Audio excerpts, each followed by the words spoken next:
Hey, what's up, everyone? On today's Gospel Grit, I want to do something on gratitude and worship. Gratitude and worship. I was listening to a sermon today, and the preacher had made the point that really all sin fundamentally is a lack of gratitude and a lack of worship. And that just, it's simple. I understand how simple it is. And I understand to maybe most people that are much godlier than I am, much wiser than I am. Maybe it's just a big flat duh for everyone. But for me, it was just one of those fundamental truths that really just kind of shatter you. And, the preacher was going through the Old Testament and showing how Israel fundamentally was not thankful for the redemption that God had given him, not thankful for all the acts of deliverance, not thankful for the provision through the wilderness, the extreme care through the wilderness, all the personal leading of God, just really all that kindness, all that goodness. Israel was not thankful to the degree where it led to their idolatry, because when you're not thankful for what you have, you'll be prone to idol worship, whether that's a worship of self, idolizing yourself and what you deserve, what you think you deserve, and so forth, or whether it's actual, true, real worship of idols, because you're not being thankful for the one and true living God. And so that kind of caused me to reflect on my own life.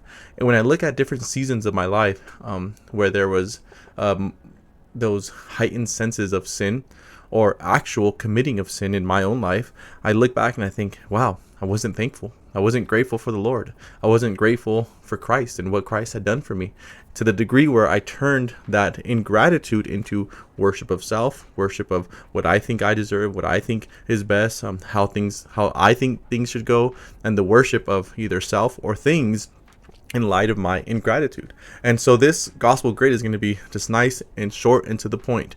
Where you're sinning, find the ingratitude and find the idol. Where you're having struggles against the flesh, struggles against the remaining corruption, struggles against sin, temptation, whatever it might be, look and see, where am I not thankful enough for what the Lord has done for me, and where am I not worshiping God in gratitude for what he's done for me. At the root and the most fundamental reality of all sin, of all turning away from the Lord, is ingratitude and worship of idols, worship of self, whatever that idol might be.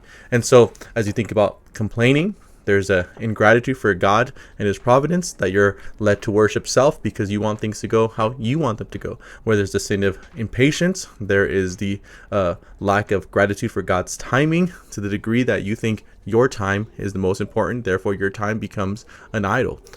Work through this exercise in your own life and see the areas where you're weak, the areas where you have those temptations that you more easily and readily give yourself over to. See where ingratitude is and see where the idol is, because Christians should be the most thankful that it fuels them to worship their God. Again, maybe to most, I'm sure all of you are far more godlier than I am. This might be elementary stuff, but it was such a good reminder for my own soul to reflect. And as I went back and I look back and I think, man, it was ingratitude, and it was ingratitude turned to idol worship that caused me to sin, and coming out of my own heart, right? And so just do that little exercise, and next time you're tempted to sin and give yourself over, think, where am I not being grateful, and where am I not worshiping the Lord in gratitude?